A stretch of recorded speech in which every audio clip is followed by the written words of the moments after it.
fellow humans. So, you might remember a while back I mentioned that I had just finished my first paracord whip, and I thought today I would finally show it to you. I'm also going to be fixing part of it that I don't currently like, so get to hang out and watch me work on it.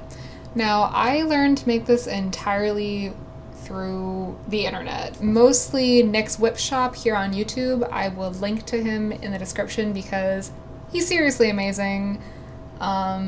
He just has fantastic videos. He's the only person I've seen anywhere post such concise, clear instructions. So if you want to learn how to do it yourself, go see Nick. He has his own Patreon too. I will also link to that. And it's funny because his followers always joke about him looking like Jon Snow from Game of Thrones. He seriously does look like Jon Snow from Game of Thrones. Very cute kid. Fun to watch him make his whips. Nick, I'm a fan. Anyway, so I learned to make this totally through his channel as well as a couple of other websites that I did some research on. So when I was picking out the colors for this whip, I went pretty neon. I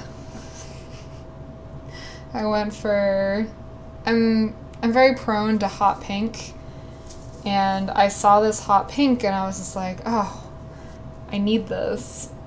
So this is my whip. The braided portion was supposed to be 6 feet. Mine, I actually ended up running out of my overlay early, so I had to cut my core down a little bit. So this particular whip, even though I cut the lengths with extra, mind you, on the last strands, like the last strands were supposed to be 20 feet. I cut 22 feet because I noticed I was running short, like shorter than it was supposed to be. So I gave myself 2 extra feet thinking, oh, just to be safe, I'd rather have extra than not have enough. I still ran short. This thing is about 4.5 feet, so I had to cut 1.5 feet off.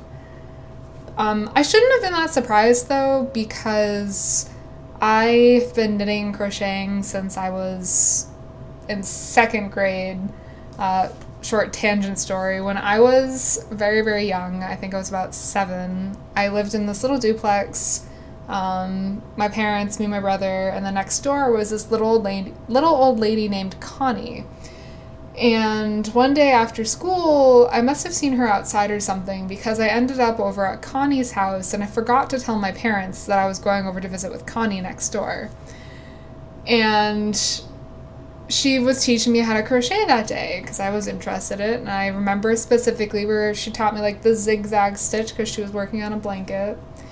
But anyway, I went missing because I forgot to tell my parents I was going over there, and they were about ready to call the police when finally they actually went next door to ask for her help to come look for me.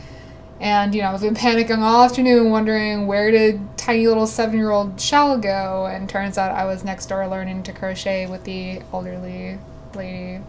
So that's I've been crocheting a very long time, and because I think I've been doing it such a long time, I both crochet and knit very tightly. Like my gauge on knitting, like they'll say 22 stitches is supposed to be 4 inches. Mine will be like 2. I very, very angry grip on things, I guess. And that kind of happened with this whip. Full circle on the story here. I think I just braided tighter than perhaps Nick does, or my core was different, or I don't know. Anyway, it's only 4.5 feet when it's supposed to be 6, so I'll keep that in mind when I'm cutting strands for my next whip, which I'm going to be starting soon. Maybe even tonight. We'll see. I'm about 85% happy with how this came out, considering it's my first ever paracord bullwhip. Although technically this is not a bullwhip. I was getting that terminology wrong. What I have created is a snake whip, because a bullwhip is supposed to have a solid handle, like either steel, wood, something. This one, there is 1 1.5-inch long nail that I kind of use to start my braid off of, but that it's still a very pliable handle. There's no rod in here, so technically this can't be called a bullwhip. It's called a snake whip, even though it is a little bit longer than what you might typically see for those. So what I'm unhappy about is that it A, didn't turn out as long as it was supposed to. I should have made my strands longer. B, I'm not super happy with how there's a couple spots that it gets thicker because, like, as you're braiding, it's supposed to taper, so you run out of a strand and you're supposed to secure it in the bellies. There's 2 bellies in this whip and then the overlay on top here. The bellies are actually all done in gray. I didn't use this fancy neon stuff for the inside bits because I knew you weren't going to be able to see them. But, so in my bellies, when I was making it, the spots where I was securing the ends of the strands, you can kind of see where that happened because I put a little bit too much bulk there. So in the next one I do, I'm going to have to be more mindful of that. So that's 2 things I'm unhappy with. Third thing I'm unhappy with is there is this little kink in it that you can see right here. I believe that is where the end, so this particular core, it is a loaded, like a weighted whip, and there's a few different ways I've seen that done. The way Nick does it specifically is with BBs. And this one, I wanted to just get started with what I had, and so the only thing I could find at the store, it's like the pull cords for like lamps and shades and stuff, so it's like metal beads on like a metal thing, so it's just kind of a strand of metal beads all connected to each other. So I gutted the paracord, I believe 3 different ones, and then inserted that into them in place of the 7 strands, and then I wound those around a non-gutted piece of paracord and then taped that all together to make a core. So this core, it does have metal weight so that from here till about a third of the way of the whip has that metal chain in it, so it's considered a shot-loaded whip. But so where those wraps around the center core, they end right here. Because the core, that center strand of ungutted paracord, goes all the way to the end. You can see it. Get a little bit of, you know, I don't think it's going to focus, but you see that one not neon piece there? That's the core, because the center is gray. It's not the neon stuff. Anyway, where those outer ones stop, there's like a little kink in it, and I'm not happy about that. I should have tapered better again. Things to keep in mind for my next one. And the last thing I'm not happy about, which I'm going to fix today, is my handle base here. I have never tied this knot before in my life, called a Turk's head knot. And the thing about it is there's like these little gaps I'm unhappy with, and I played around. This is like the 4th or 5th time I redid this. I was getting really frustrated, so I'm gonna go about this a slightly different way. I'm gonna actually take this off right now and do it again while I chat with you guys, because the thing about a Turk's head knot is that it's, you know, a fancy it's a decorative knot, but it's not really intended to go over a 3D surface like this. It's actually meant to go like around a pole. It's not meant to cover a knob. You know what I mean? Like if I were to tie that same knot is often used if you want to like decorate where the end of the handle is. Like it's something you could place right here, because it just goes around and it's like a really pretty thing, but to get it to meet itself up here just wasn't working for me. So I'm gonna take all this off and I'm gonna redo this a different way. And my boyfriend was making fun of me because he was like, Michelle, this is like literally the first time you've ever made a whip. Why are you being so critical of it? And I was like, well, because if I don't make it a way that I'm happy with it, every time I look at it, I'm going to be like, oh, yeah, that's that thing I don't like about it. Like, I'm trying to show you guys this thing that I spent hours and days working on, and immediately I find 4 things I don't like about it to tell you guys. it's just like, I'm one of those people that's also really bad at accepting compliments. For example, like if someone tells me, oh, you photograph really well, I'm just like, oh, you should see how many selfies I have to delete before I take one that I like. Low self-esteem. But no, for real, I'm terrible at accepting compliments. Even if I like the thing. Like, I am pretty happy with how this came out, but there's just still things I don't like about it. So underneath those wraps, this weird mess you see here, I had a hard time building up the base for this because I was being super impatient and I didn't want to go get all the same supplies that Nick was using in his video, so I just kind of Mickey Mouse together this base out of a whole bunch of duct tape, upholstery, tacks, and it's all sealed together with some rubber. It's called Plasti Dip. It's the same stuff that you see on like the handles of wrenches and stuff. I don't have anything around me that has that on it, but yeah, it's just like a rubber coating that you dip in and it dries. This has a couple layers of that. So I could have just left it like this. It looks funny because I've been, poking at it and pulling the paracord over it, because it was nice and shiny and smooth before. It's just kind of been messed up from doing all the knotting over it.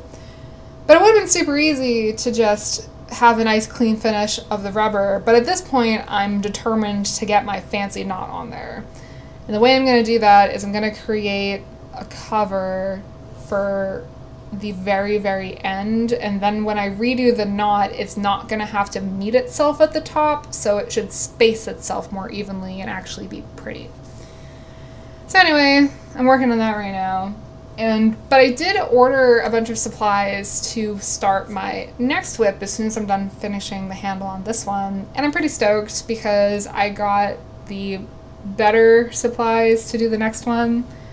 I have here the BBs to load it, and I should have these guys for quite a while because there's like 4,000 of them in here, and yeah, it's a lot of steel BBs. So I'm pretty stoked about that because I couldn't find them in stores anywhere. And then to help with the tapering issue, rather than using a whole bunch of tape, I went ahead and got some artificial sinew, like leatherworking stuff. So it's like super, super strong, durable string that's used in leatherworking. This is actually from Tandy Leather, which I love that store. If you've never been to one and there's one in your area, you should check it out. It's just mega fun to walk around. I cannot find the correct end. Here's the wrong end, and it's like a really heavy, waxy string. It's meant to be artificial sinew. Like when you're doing full leather working, you use actual sinew, like animal, I don't know if it comes from intestines or skin. That's like a really fibrous animal product that's very incredibly strong and used to bind things, and this is the artificial version of it. Which makes sense because this is not a leather whip, it is a nylon paracord whip. So I got my BBs, I got my artificial sinew, I got so much paracord. I'm pretty stoked because it's so much cheaper to buy this stuff online. I'm just such an impatient person, I didn't want to wait for it. Because when I bought the paracord for this, because this whip I bought, I believe it was 100 feet of the pink, 100 feet of the gray, and then only 50 feet of the blue. The blue's entirely gone. The pink, this is what I have left. I have maybe 15, 20 feet left, which is good because I'm going to use this to finish up the handle. And I have a little bit left of the gray. Like I said, I used exclusively the gray to do my core first belly, second belly. The blue got entirely used up just on the overlay, plus a little bit when I was doing the handle. I used it up on that last attempt of the Turk's head knot. The pink I still have a fair amount. So I think grand total this whip took like 225-ish feet worth of paracord. But when I ordered my new paracord, I got this nice spool of 1,000 feet of black paracord, which I'm pretty stoked about. So I've got this 1,000 feet of black, and I got 250-foot spools of both a bright blue and a red. They're actually in a box right behind me. Maybe I'll pull them out in a little bit. So I've got plenty of paracord. I got the stuff to do my cores. I got my better binding material. So I just really want to finish up the handle on this one, which I'm going to do right now. So that way I can start the next one. And I am pretty stoked to start making slightly smaller whips, because the other issue I have with this one is that a 4.5-foot whip is pretty big, you guys. Like, it takes quite a bit of space when you try to swing it, so I can't really use it realistically indoors just because it's so big.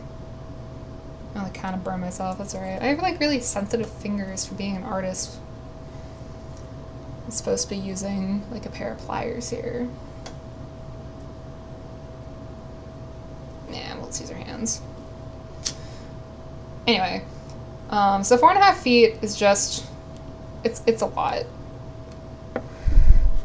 So my goal is to make more along the lines of 3-foot lengths, because I think that they'll A, be easier to make, which is a bonus, but B, more importantly, they'll be easier for actual use. Because, like, making whips is fun, and, like, they're cool, it's just, like, a cool thing to have around, but, like, I'm into BDSM. I want to be able to use them. That's way more fun than just having one hanging on the wall. And so what good is it if I can't use it? So I think making some 3-footers will be a really fun next project.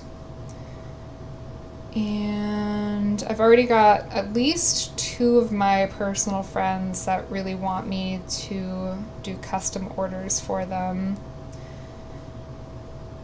I haven't really been commissioned to do many things in my life. I've been commissioned for a small handful worth of paintings.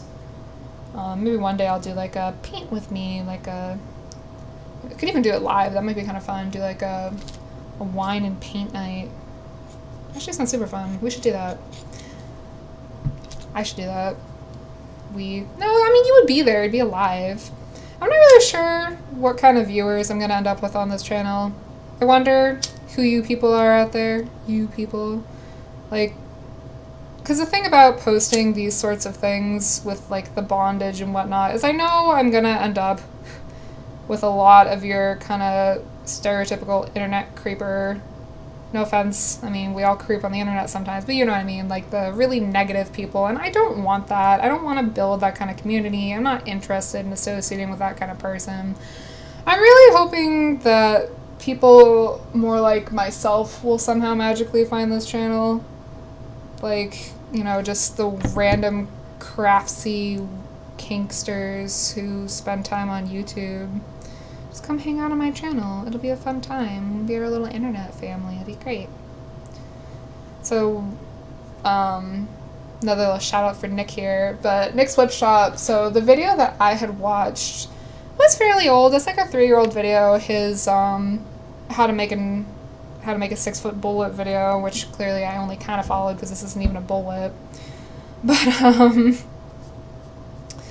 he recently put out a new one showing his new methods, and that's one thing I really respect about Nick specifically. I don't know why this has just turned to me raving about how great I think Nick is. But he keeps, like, up to date on his newest techniques. And this is from a guy who, like, you know, he sells his product. But I really appreciate the fact that he's not afraid to show how he makes it either. Like, he's very proud of what he does, and he's not exclusive about it. Like, he's willing to share his knowledge with the world to make the world a better place for people that are interested in making whips. And I just super respect that, and that's why I really want to plug his Patreon here, because I'm gonna become a patron as soon as I can figure out exactly how much a month I can donate to him, because he's got various levels and whatnot. But I really want to support that kind of person who goes out of their way to make videos and try to make the world a little bit of a better place for things that they're interested in. But he posted a new video about how he's currently making his sneak whips. And I'm kind of using that method of how I'm going to finish off this bad boy. Because his first video, he just does the Turk's head knot on the end. And clearly that wasn't working for me on this one for a few reasons. Because one, I'm just not that great at tying the knot. And two, the bigger reason I think was when I kind of Mickey Mouse together my handle, his is only like an inch. Mine is a good almost over 2 inches, I would say. So the ratio just wasn't right. I think that's why there were spaces, but I just didn't like the way how it felt like the whole thing could slip off at any given moment. So I'm just going to try redoing it with this method and see if it comes out any better. I'm not really sure how much string I want. I'd like to err on the side of caution here because running out sucks. We'll go with that much. Plus, I don't really need this pink for anything anymore because I don't have enough to make another whip, and I don't know what I'm going to do with all this paracord other than make whips. I mean, people make, like, bracelets. What's the point of paracord bracelets? It's so boring. You can't hit anybody with a bracelet. I mean, I guess you could. Like, oh, that'd be actually really cute. Like, little tiny itty-bitty paracord whip, like, bracelets. That sounds adorable. Someone make that and sell it to me. And they sell, like, special paracord needles for this sort of thing. This video is getting crazy long. I should probably cut this off. They sell, like, special needles. I find that just a good old plastic yarn needle works fine for me. Anyway, that's me kind of blabbing on about my whip. I'm going to work on this and finish it up and probably start my next one tonight. So I will show you that next time. I did try to film a self-suspension for you guys, but it didn't really go the way I wanted it to, so I'm gonna try that again. I have my laptop cord now, so I can get set up in the actual sex dungeon over there, which is in the hallway behind me all the way. There's not a lot of rooms in this house, but we do have a Starry Night painting, which is standard in every house for some reason. Like, have you ever been to a house that doesn't have the Starry Night painting? I've had one-night stands who have a Starry Night painting. I was just like, why is this painting everywhere? Everyone has a copy of it. And, like, don't get me wrong, it's a cool painting. But, like, it is just, it's everywhere. And I've just seen it so many times, and it's starting to feel like I'm getting stalked by Starry Night. Anyway, I'm going to finish up this. I will show you what it looks like next time. So I hope you enjoyed this video. Let me know if you think this is interesting at all, if you'd rather just see me play with it, maybe the making of it's not that cool to you, or maybe just listening to me blab on for 22 minutes isn't that interesting for you. I hope it is. I hope that I get to keep you company a little bit and make you smile, or at least make you roll your eyes like, oh, this girl is such a dork. So I will see you next time, and you will see how this comes out. Bye. Good night. Sleep tight. Don't let the bed bugs bite.